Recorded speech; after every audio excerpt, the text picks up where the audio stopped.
Mugamba mutya mwe nabali ku channel yaffe eyitibwa Kyayiti YouTube channel yaffe kyembasaba mugende maaso n'ogyegattako kigenda kuba kirungi nnyo n'ekirala likinga video kati olunaku olwaleero njagala tutunuulire ku nsonga eno ey'Omugagga Lwasa eyabaddewo mu weekend. Omugagga Lwasa yakoze omukolo oba mwana muwala yamututte mu bazadde be n'amwanjulayo. Mwana muwala yamututte mu bazadde be n'amwanjulayo. Omugagga Lwasa mujja kujjukira nti yabadde alina omukyala gw'alina, omukyala ono ng'amanyikiddwa nnyo naye abantu kyabeewunyisizza nnyo era kibadde nnyo ku mimwa gy'abantu nga beewuunya nti Omugagga Lwasa abadde alina omukyala gw'abeera naye n'ate lwaki yamusuddewo n'agenda n'afuna omukyala omulala mu bwangu. Buli muntu yeewuunya nti Omugagga Lwasa lwaki yasuddewo n'omukyala gw'abadde naye buli kaseera, lwaki yamuleseewo n'agenda n'afuna omukyala omulala ate era mu budde bwe bumu omukyala n'amutwala n'amwanjula mu bakadde be. Buli muntu akyewuunya. Ekintu kino nno mwabali ku channel yaffe neeyitibwa Kyayiti njagala mukifunemu ekyokuyiga. Mufunemu ekyokuyiga. Mwebuuze kijja kitya Omugagga Lwasa oba kijja kitya omusajja yenna okubeera ng'abadde n'omukazi emyaka 5 naye omukazi ono n'amuta n'afuna omukazi mu myezi 5 omukazi oyo n'amutwala n'amulaga mu bazadde be. Omukazi n'amutwala n'amwanjula mu bakadde be. Omukolo ne gubeera ddala gw'amaanyi. Ekintu ekyo olina okyebuuza gwe gwenjogera naawe gwali ku channel yaffe. Nze njagala mu bintu bino byonna ebyabaddewo njagala gwe ofunemu ekyokuyiga. Kiki ky'oyigamu?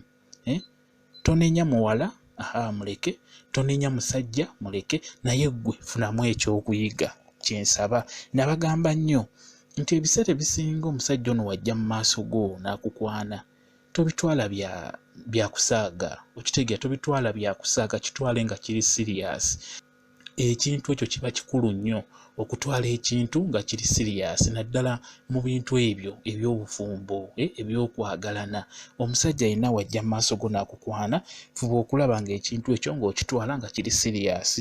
Kakati Omugagga Lwasa abadde ne interview eziwerako naye nga wawulira ebintu by'ayogera gamba ne weewuunya omukyala oyo gwasinga okwogerako oyo gwe bayita Diana, gwe bayita Nabatanzi gwasinga okwogerako. Omukyala oyo Omugagga Lwasa ye agamba nti omukyala oyo aludde naye amwagadde emyaka egiwera 4 n'okusingawo kuba Omugagga Lwasa abadde alina interview. Omugagga Lwasa abadde alina interview ebintu ebyo ng'abyogera ng'annyonnyola lwaki akoze ekintu kino. Abamu bagamba kikwesezza busungu kulaga oli nti mangu nnyo asobola okufuna omukyala n'amutwala n'amwanjula n'omwanjula. Kwegamba abasinga bagamba kikwesezza busungu naye kimanye nti wanaakulaze nti omukyala oyo gwe bayita Angel gwe yawasizza oba oyo yamututte mu bazadde be. Ye Omugagga Lwasa agamba bamaze emyezi 5 nga baagalana. Ekitegeeza abadde naye mpolampola naye mu kino tufunamu ki? Kikulaga nti ono omukyala gwe yakafuna omupya oyo.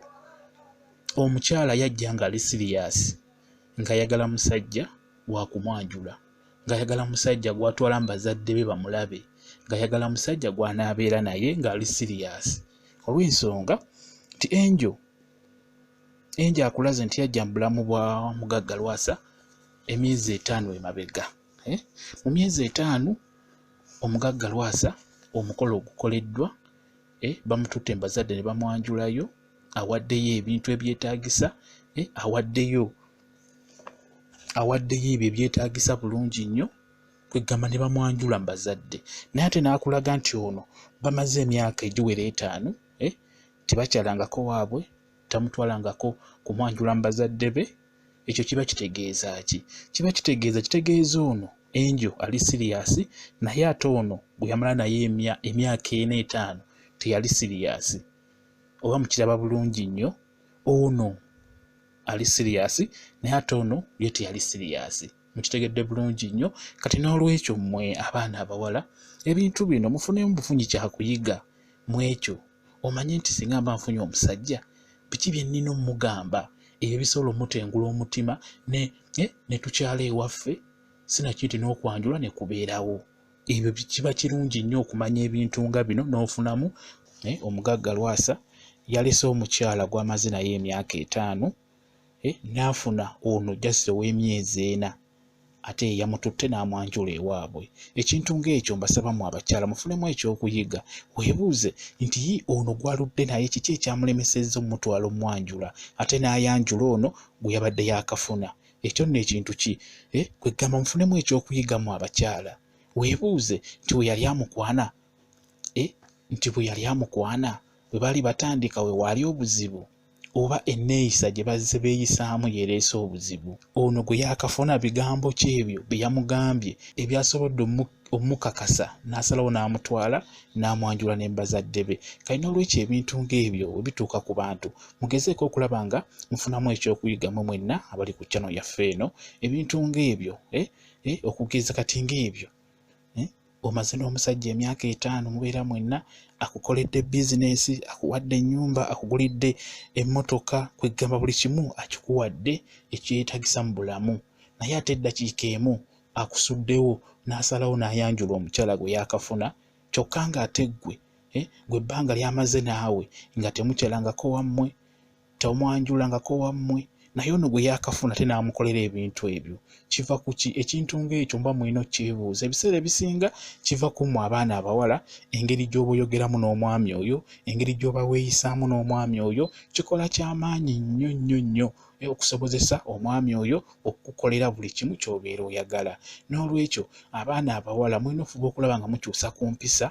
Ekirala mubeere n'ebigambo ebyo ebiwooma ebinyuma by'osobola okugamba omusajja n'agonda, omusajja n'akkolera buli kimu, omusajja n'omwanjula ewammwe, kwegamba buli kimu n'akikolera nga musanyufu ng'ate ayagadde olw'ebyo by'oba omugamba, olw'ebyo ebintu by'omukolera ebisobola omutwala mu maaso. Kuba omusajja waavayo n'agamba nti omukyala oyo maze naye ebbanga ddene naye nagenza okulaba nga talina kyannyongerako. Ekyo nno kintu kiba ky'amaanyi nnyo, era osaanidde ggwe omwana omuwala weekeberemu, obirawo kirowoozeemu ogambe naye omwami ono gwe nnina ebigambo bye mugamba bimuzimba, emboozi ze tunyumya zimutwala mu maaso, bye mukolera birina kye bimwongerako. Ekyo nno kiba kikulu nnyo, ky'oba olaba nti mbagambye nti ebintu ng'ebyo bwe bituuka ku bantu mubeere nga mufunamu ekyokuyiga, mwekebere mulabe nga mutereera, naddala mu abaana abawala abatannaba kufuna basajja, nammwe abalina tomanya budde bwonna omusajja oyo asobola okukugoba ate n'ofuna omusajja omugagga ng'oyo oba n'ofuna omusajja omulala. Kati n'olwekyo ebigambo by'omugamba mu kusooka bikola ky'amaanyi nnyo omusajja oyo by'abagenda okukukolera oba by'abagenda okutuusaako mu bulamu bwo bwonna. N'olwekyo mubeere nga mwegendereza enjogera yammwe, enneeyisa, engeri gye mba mweyisaamu. Abasajja bajja basuulawo, mukimanyi bulungi nti buli mukazi yenna yeetaaga musajja mugagga, yeetaaga musajja alinawo k'alina. Kuba omusajja n'abeera nga akoledde bizinesi, n'akuwa ennyumba, n'ateekamu buli kimu, n'aggulira emmotoka, kwegamba n'akubeeza mu bulamu buli obwa bulijjo, ekintu kiba ky'amaanyi. Tolina ky'obeera weetaaga kirala, ekyo nkikubuulira. Kati n'olwekyo naawe obeera osaanye omukolera ebyo baba yeetaaga. Waba ayagala kabbebi kamuzaalire, lwaki ogaana okukamuzaalira? Wadde kabuze munnyonnyole mubeere nga mukanoonyeza wamu, kijja kuba kirungi nnyo. Ekintu kyonna ekikusoomooza ku bulamu bwo kimugambe, mubeere nga mwenna mukinoonyeza wamu, oba ng'eddagala mulinoonyeza wamu, kijja kuba kibayamba. Naye yennyini ajja kumanya nti omukyala wange ono anjagala wadde alemeddwa okuzaala, naye sisobola kumutta olw'ensonga nti anjagala, ayina laavu. N'ebiseera ebisinga buli w'obeera ng'omusajja oyo omulaga nti tomwagala, omwagalako bisente, omwagalako ssente z'ebintu bye, kwegamba naye muli omutima gufa. Ky'oba olaba nti ebiseera ebisinga asobola okukulekawo n'afuna omukyala omulala ate n'amukolera ebyo gwe byabadde takolera. Okitegeera? Ky'oba olaba nti badde bamubuuza nti kati emmotoka ogenda zimuggyako, ye n'agamba nti oyo anaamutwala n'atandikira ku ebyo muwa. Owulira ekintu ng'ekyo? Bamubuuzizza nti kati emmotoka ogenda zimuggyako ono gwe waleseewo, ko ye nedda, anaamutwala n'atandikira ku ebyo.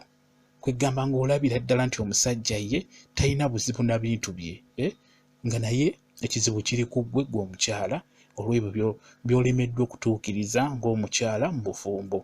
bwe kityo nno bwe kiri bannange, mulina okukyusaamu abakyala, mulina okubeera abagezigezi, mba mwagala okubeera n'abasajja bwe batyo abagagga abalina kasente. Yakulaga nti buli kimu Nabatanzi akimuwadde, akulaga nti yamukolera bizinesi, n'amuwa ennyumba, n'ateekamu buli kimu, n'amugulira emmotoka, era emmotoka yeerabibwa nnyo. Naye omwami Lwasa ye yayogedde n'agamba yagenze okulaba, kwegamba nga talina kyamwongerako, nti ekigambo ekyo nno kiba kinene nnyo. Omusajja n'agamba nti nagenze okulaba ng'ono omukyala talina kyannyongerako. Ekyo nno ekintu kyamaanyi nnyo, kiba kyetaaga okwetegereza naddala mu abaana abawala. Weetunulemu olabe olina ky'oyongera ku musajja, omusajja oyo olina ky'omwongerako kumutwala mu maaso. Ekyo nno kiba kikulu nnyo, kuba toyinza kubeera na musajja mwaka gusooka, mwaka gwa kubiri ng'omusajja tomuzaalira. Ekyo nno kiba kya bulabe. Omusajja tasobola kubeerawo, aba alabanga amukuula obukuuzi atwala ebintu bye, n'omala omwaka ogusooka gwa kubiri gwa kusatu nga tomuzaalira. Ekyo kiba kya bulabe. Ekintu ekirala, kirungi nnyo n'obeera siriyasi ng'ofunye omusajja ng'oyo, omusajja mugagga, buli kye weetaaga mu bulamu obwa bulijjo akirina, asobola okkikolera. Ennyonyi azikulinyisizza n'akutwala gy'ayagala, emmotoka akuwadde ez'ebbeeyi, omusajja n'agulira emmotoka ng'eri mu bukadde 5, 10. Oyo omusajja aba w'amaanyi, n'akuwa ennyumba gy'oyo okubeeramu. Kati n'olwekyo gwe wenna omukyala wafuna omukisa ng'ogwo, omukisa ogwo gukozese, wadde olubuto lubuze, wadde okuzaala kugaaji, naye ekintu ekyo kitunulemu n'omwami oyo. Wabula si gwe kukuta wekka nti olubuto lubuze, yajja kusuubira nti gwaganya okuzaala, okitegeera. Kati n'olwekyo ebintu ebikyasinza okunyiiza abaami byebyo, kugaana kuzaala, kwekola busolosolo, okitegeera. Tomuwa budde, buli kaseera emirimu gikutwala, tomuwa budde, wakwetaagira takufuna, enjogera toyogera naye bulungi, kuba wano akugamba nti yafunye omukyala alina empisa. Ekyo nno kintu kiba kyamaanyi nnyo nakyo ku mmwe abakyala.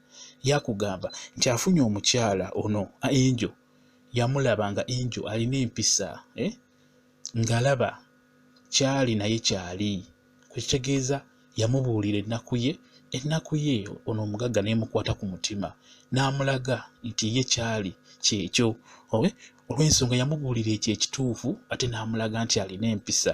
Kuba ye omugagga akyogera wano agamba nti yafuna Enjo mu bbanga ttono nnyo, naye yamulaga nti alina empisa, nti mukyala mulungi nnyo, yeeyisa bulungi, okitegeera. Ekitegeeza Enjo ono bwe yajja mu maaso g'omugagga oyo, omugagga we yamukwana. Enjo yalaga ekyo kye yeetaaga mu bulamu bwe, yamubuulirirawo ekyo ky'ayagala nga ye okusobola okugenda naye mu maaso. Ekyo nno kiba kikulu nnyo, omusajja n'omubuulirirawo ekyo kye weetaaga, ekituufu nga ky'amazima nga si bya kiyaaye. Naye abaana abawala abasinga, abasajja bano babaagalako bakuula bukuuzi, babaagalako ssente. Ekyo nno kya bulabe. Kati n'olwekyo mwenna abaana abawala, mu nsonga eno ey'omugagga Lwasa ne Nabatanzi wamu ne Enjo, mufunemu kyakuyiga, kye mbasaba. Funamu kyakuyiga. Mbagamba nnyo nti omusajja wajja mu maaso go, fuba okulaba ng'omugamba ebyo ebirimu amakulu, mugamba ebyo ebikutwala mu maaso emyaka 2. Okitegeera, tutunuulira wano kumpi. Kibi nnyo okutunuulira buno obusente n'otatunuulira mu maaso wa gye mulaga. Ekyo nno kiba kya bulabe, okitegeera bulungi nnyo. Kuba kati ye ono ofuna omugagga ng'ono, ye nga ayagala kimu, bintu bibatwala mu maaso, kuzaala abaana, kwegamba bintu weebityo ebisobola batwala mu maaso, bo nga bye baagala. Naye tebaagala kubeera ng'olya buli mmere, buli kimu n'akikuwa naye nga tozaala, buli kimu n'akikuwa ng'alaba embeera gy'omuyisaamu nga si nnungi. Ekyo nno tekiba kirungi.